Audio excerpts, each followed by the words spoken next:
Hello students, welcome back once again. आज की इस वीडियो में हम लोग डिस्कस करेंगे राइबोसोम्स या फिर पैलेट पार्टिकल्स के बारे में। तो चलो स्टार्ट करते हैं। तो सबसे पहले हम लोग यहाँ पे डिस्कस करेंगे हिस्ट्री ऑफ राइबोसोम कि राइबोसोम की डिस्कवरी कैसे हुई, किसने करी।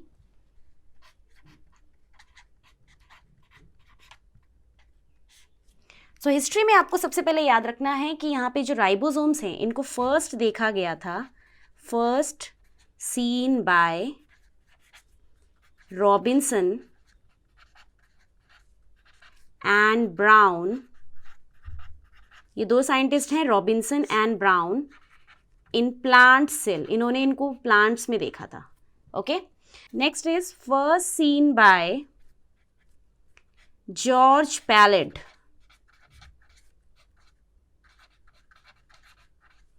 जॉर्ज पैलेट जो है इन्होंने देखा था इन एनिमल सेल्स, या फिर आप बोल सकते हो इन एनिमल्स।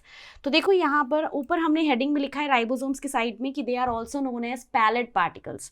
तो जॉर्ज पैलेट जो हैं ये साइंटिस्ट का नाम है, ये पैलेट टर्म साइंटिस्ट के नेम से आया है। जो जॉर्ज पैलेट थे he was the first one जिन्होंने सबसे पहले बताया था कि राइबोसोम्स जो होते हैं they are made up of RNA।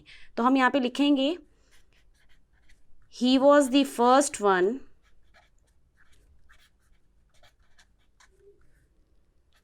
who states that ribosomes are made up of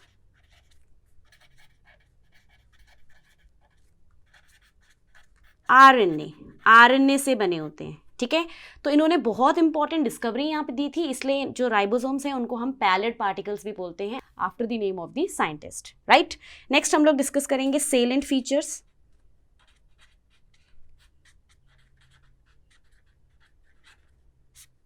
तो यहाँ पे सेलिएंट फीचर्स में हम लोग सबसे पहले बात करेंगे कि जो राइबोसोम्स होते हैं वो मेम्ब्रेनलेस ऑर्गेनल हैं। So first is membraneless organelle, इनके अराउंड कोई मेम्ब्रेन नहीं होता। ठीक है, next is they are found in both prokaryotes, ये प्रोकैरियोट्स में भी मिलते हैं एंड यूकैरियोट्स में भी मिलते हैं। ठीक है, नेक्स्ट थर्ड पॉइंट हम यहाँ पे देखेंगे कि जो राइबोसोम्स हैं they are the most abundant cell organelle. Cell के अंदर सबसे ज़्यादा अमाउंट में, सबसे ज़्यादा अबंडेंट जो ऑर्गेनल है दैट इज राइबोसोम। राइट, अब हम लोग देखेंगे कि ये प्रोकैरियोट्स में कहाँ मिलेंगे और यूकैरियोट्स में कहाँ कहाँ मिलते हैं। प्रोकैरियोट्स के अंदर भी मिलते हैं ये एंड यूकैरियोट्स में भी मिलते हैं। सो अगर हम बात करें प्रोकैरियोट्स में आपको ये मिलते हैं साइटोप्लाज्म के अंदर, they are found in cytoplasm. और जब भी राइबोसोम साइटोप्लाज्म में मिलता है तो ऐसे राइबोसोम को हम साइटोराइबोसोम बोलते हैं। साइटोराइबोसोम, इसका मतलब प्रोकैरियोट्स में सिर्फ साइटोराइबोसोम मिलेंगे क्योंकि वहाँ पर कोई ऑर्गेनल तो होता नहीं है, तो वहाँ पर राइबोसोम्स आपको हमेशा साइटोप्लाज्म में मिलते हैं और वो राइबोसोम्स हैं यहाँ पर 70S। ओके, यूकैरियोट्स में अगर हम बात करें तो यूकैरियोट्स में वो दो जगह पे आपको मिलेंगे, साइटोप्लाज्म में भी मिलेंगे और ऑर्गेनल्स के अंदर भी मिलेंगे। सो साइटोप्लाज्म में अगर हम देखें तो साइटोप्लाज्म में यहाँ पे राइबोसोम होते हैं 80S। जैसे यहाँ प्रोकैरियोट्स में 70S है, यूकैरियोट्स में होते हैं 80S। और ये जो 80S राइबोसोम साइटोप्लाज्म में मिल रहे हैं ये दो फॉर्म में मिल सकते हैं, या तो ये फ्री फॉर्म में मिल सकते हैं या फिर बाउंड फॉर्म में। तो यहाँ पर आपको देखना है फ्री फॉर्म वाले जो राइबोसोम्स होते हैं वो कैसी प्रोटीन सिंथेसाइज करेंगे, non secretory proteins. They will synthesize non-secretory proteins।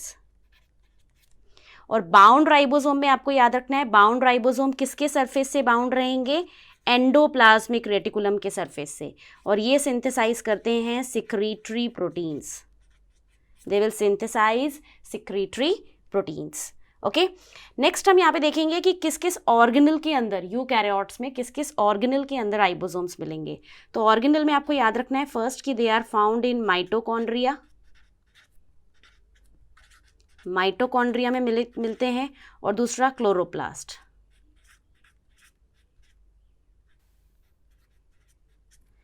और यहाँ पर आपको एक चीज़ याद रखनी है कि माइटोकॉन्ड्रिया और क्लोरोप्लास्ट दोनों के अंदर आपको मिलते हैं 70S ribosome instead of 80S, क्योंकि यहाँ पे देखो जो यूकैरियोट्स में राइबोसोम होते हैं वो 80S होते हैं, पर वो 80S कहाँ मिलेंगे? उनके साइटोप्लाज्म में।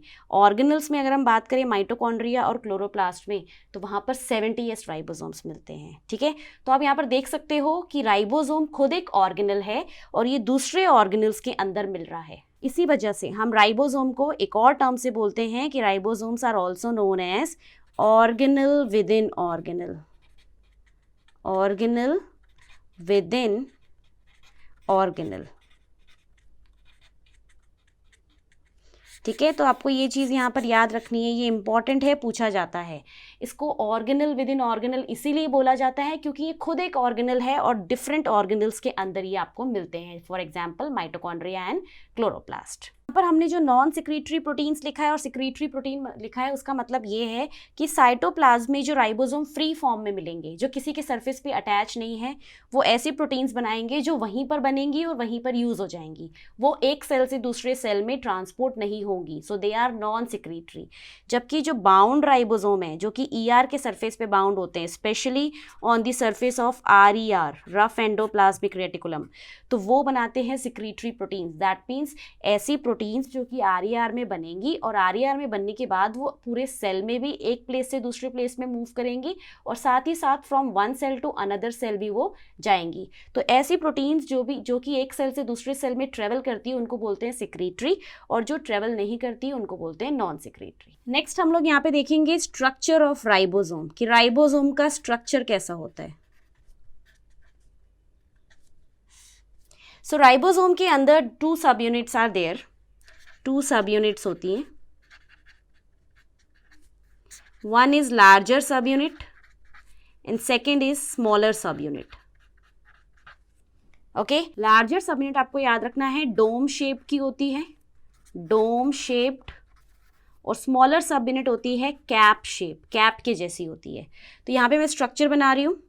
जो लार्जर सब यूनिट है that is like dome shaped, this is larger subunit, और इसके ऊपर प्रेजेंट होती है cap shaped smaller subunit.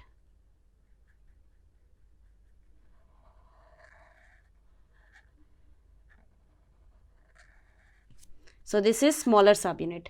तो ये 2 सब यूनिट्स आपस में पैक रहती हैं और इनको पैक करके रखने के लिए, इनकी यूनियन और इनकी सेपरेशन के लिए एक बहुत ही इंपॉर्टेंट एलिमेंट की ज़रूरत होती है, दैट इज मैग्नीशियम। तो यहाँ पर इस पॉइंट को हम लोग लिख लेते हैं, यूनियन एंड सेपरेशन। ये बहुत ज़्यादा इंपॉर्टेंट पॉइंट है, union and separation of ribosomal सब यूनिट्स रिक्वायर, क्या चाहिए होता है? Magnesium, Mg2+। और मैग्नीशियम की कॉन्सेंट्रेशन भी फिक्स है, इसकी कॉन्सेंट्रेशन रहनी चाहिए 10⁻⁻⁴ मिलीमोल्स। इतना कॉन्सेंट्रेशन में मैग्नीशियम होगा तभी 2 सब यूनिट्स यूनाइट रह पाएंगी। अगर इससे कम हो जाएगा तो दोनों की दोनों सब यूनिट सेपरेट हो जाएंगी। तो हम यहाँ पर देखते हैं कि इफ़ जो मैग्नीशियम की कॉन्सेंट्रेशन है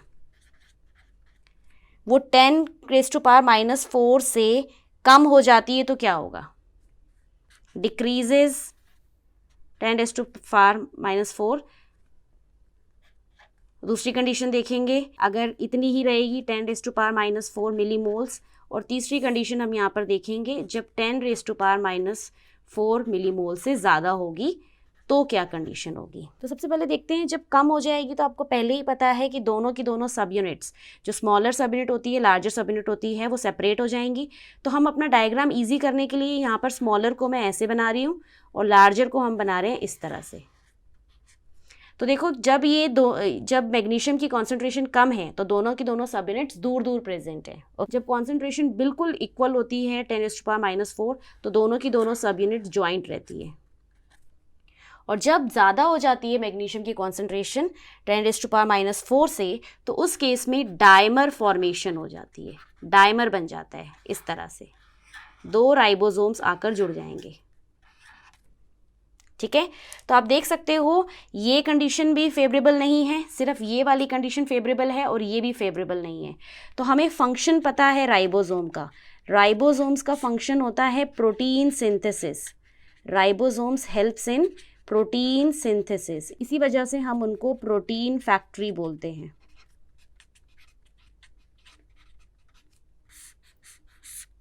Ribosomes are known as protein factory because they synthesize, they helps in synthesis of proteins। अब आप यहाँ पे देखिए ये दोनों सब यूनिट इस वाले केस में अलग अलग है, तो यहाँ पर कोई प्रोटीन सिंथेसिस नहीं होगी, कोई प्रोटीन्स नहीं बनेंगे। इस वाले केस में आपके प्रोटीन्स बनेंगे क्योंकि ये नॉर्मल कंडीशन है, फेवरेबल है, और यहाँ पर भी डायमर फॉर्मेशन हो गई है, तो इस वाले केस में भी कोई प्रोटीन फॉर्मेशन नहीं होगी। तो हमेशा दो सब यूनिट्स को यूनाइट करने के लिए और सेपरेट करने के लिए मैग्नीशियम आयन की क्रिटिकल कॉन्सेंट्रेशन की ज़रूरत होती है, दैट इज 10⁻⁻⁴ मिली मोल्स। इसके बाद आपको एक इंपॉर्टेंट टर्म यहाँ पर याद रखना है कि पॉलीजोम या पॉलीराइबोसोम या इर्गोसोम क्या होता है, ये बहुत इंपॉर्टेंट है, क्वेश्चन आता है इर्गोसोम। तो इसमें आपको याद रखना है ये कंडीशन प्रोकैरियोट्स में मिलती है। इस कंडीशन में होता क्या है, व्हेन सेवरल राइबोसोम्स, जब बहुत सारे ribosomes act over single mRNA, single mRNA पे बाइंड कर जाएंगे और प्रोटीन सिंथेसिस करवाएंगे, तो उस कंडीशन को हम बोलते हैं पॉलीजोम, पॉलीराइबोसोम या इर्गोसोम। ठीक है, जनरली क्या होता है एक एमआरएनए पे एक ही राइबोसोम आता है, बट प्रोकैरियोट्स के अंदर एक एमआरएनए के ऊपर, जैसे ये एक एमआरएनए बनाया है मैंने, मैसेंजर आरएनए, एक एमआरएनए के ऊपर बहुत सारे राइबोसोम्स आ जाते हैं और फिर वो अलग अलग प्रोटीन्स बनाएंगे, सभी अलग अलग प्रोटीन्स बनाएंगे। तो इस तरह की कंडीशन को हम लोग बोलते हैं पॉलीजोम या पॉलीराइबोसोम। ये सिर्फ और सिर्फ आपको प्रोकैरियोट्स में मिलती है, यूकैरियोट्स में नहीं मिलती है। नेक्स्ट हम लोग यहाँ पे बात करेंगे केमिकल नेचर ऑफ राइबोसोम, कि राइबोसोम किसका बना होता है।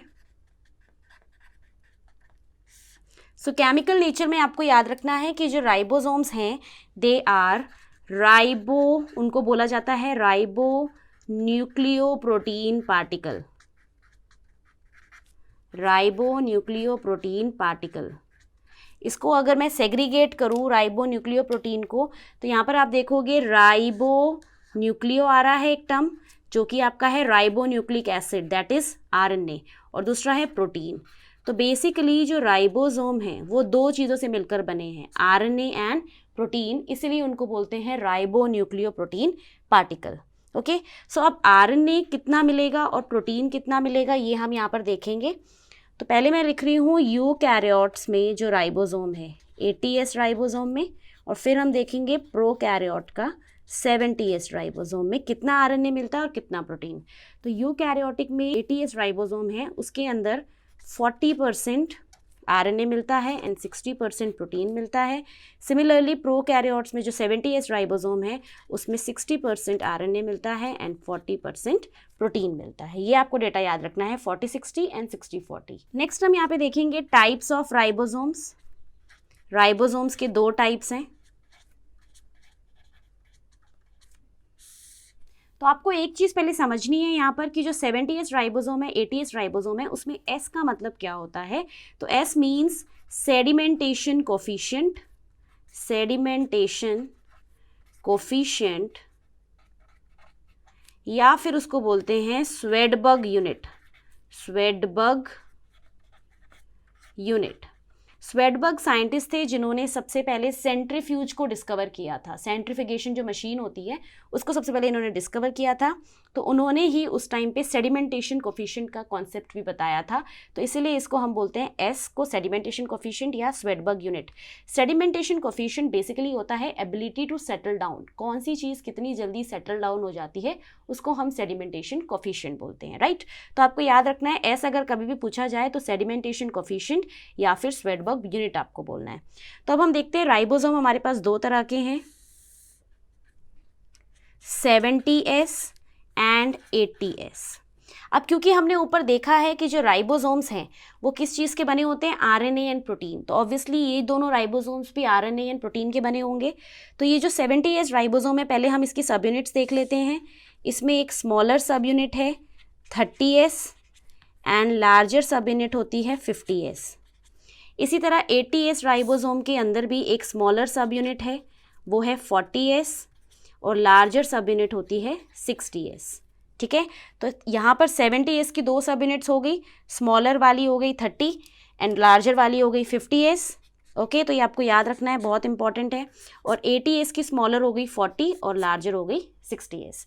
अब हम देखते हैं कि ये जो दोनों सब यूनिट्स हैं ये किस किस से बनी हुई हैं। आपको एक चीज़ हमेशा याद रखनी है, ये आरएनए और प्रोटीन से बनी होती है। तो कौन से आरएनए से बनी है वो हम यहाँ पर देखेंगे। सो 30S सब यूनिट के अंदर आपको मिलेगा आरएनए और प्रोटीन। तो आरएनए यहाँ पर मिलता है 16S rRNA। राइबोसोम में जो आरएनए मिलता है that is rRNA। rRNA means ribosomal RNA.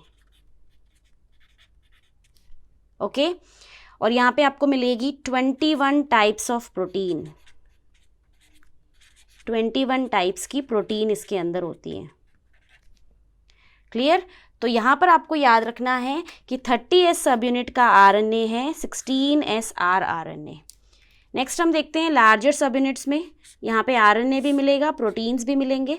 तो आरएनए यहाँ पर कौन कौन से हैं? सबसे पहले 23S rRNA and second is 5S rRNA। 2 तरह के आरएनए मिलेंगे यहाँ पे। ठीक है, 2 तरह के rRNA मिलेंगे यहाँ पर। और यहाँ पर 34 टाइप्स ऑफ प्रोटीन्स मिलेंगी। तो आप देख सकते हो जो 70S राइबोसोम है उसमें 3 तरह के rRNA हो गए। एक तो जो स्मॉलर सब यूनिट है उसमें 16S rRNA, और लार्जर सब यूनिट के अंदर 23S rRNA एंड दूसरा 5S rRNA। इसी तरह हम 80S राइबोसोम का देखते हैं। सबसे पहले 40S सब यूनिट में यहाँ पर आपको मिलेगा 18S rRNA राइबोसोम एंड यहाँ पर आपको मिलेगी 33 टाइप्स ऑफ प्रोटीन।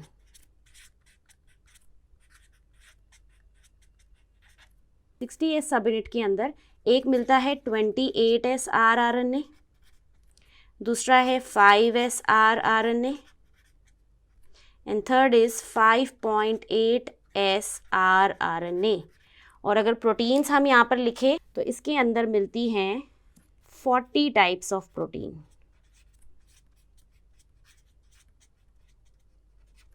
40 तरह की प्रोटीन्स इसके अंदर मिलती है। तो आप देख सकते हो कोई भी राइबोसोम हो, उसकी कोई भी सब यूनिट हो, वो 2 ही चीज़ों से बनी है, या तो प्रोटीन से बनी हुई है या आरएनए से बनी हुई है। इसीलिए हम इनको राइबो न्यूक्लियोप्रोटीन पार्टिकल बोलते हैं। ठीक है, तो आप यहाँ पर लिख सकते हैं ऊपर भी कि आरएनए इनके अंदर कौन सा वाला मिलेगा, rRNA। rRNA means ribosomal RNA.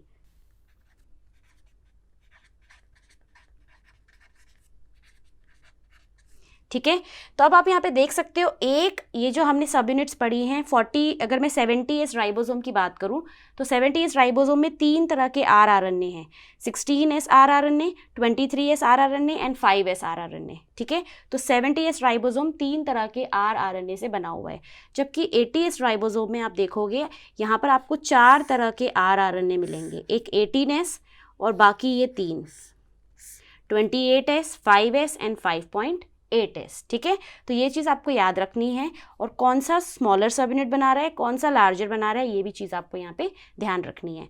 अब एक इम्पॉर्टेंट क्वेश्चन आता है कि कौन सा आरएनए है जो दोनों में कॉमन है, कौन सा rRNA है जो दोनों के अंदर कॉमन है। तो आपको देखना है यहाँ पर कॉमन rRNA है 5S rRNA, 5S rRNA, और ये कहाँ पे मिलेगा, लार्जर सब यूनिट्स, दोनों की लार्जर सब यूनिट्स में मिलता है। तो अब यहाँ पे ये सारी इन्फॉर्मेशन राइबोसोम के बारे में है। आपको हमेशा याद रखना है राइबोसोम का मेन फंक्शन होता है प्रोटीन सिंथेसिस। ये प्रोकैरियोट्स में भी मिलता है, यूकैरियोट्स में भी मिलता है, और ये प्रोटीन सिंथेसिस करवाता है, इसलिए हम इसको प्रोटीन फैक्ट्री बोलते हैं। तो यहाँ पे राइबोसोम के बारे में इतना ही। अगर आपको वीडियो अच्छी लगी है तो वीडियो के नीचे दिए लाइक बटन को प्रेस करिए, और इसी तरह की वीडियो देखते रहने के लिए चैनल को सब्सक्राइब करिए। Thank you so much for watching.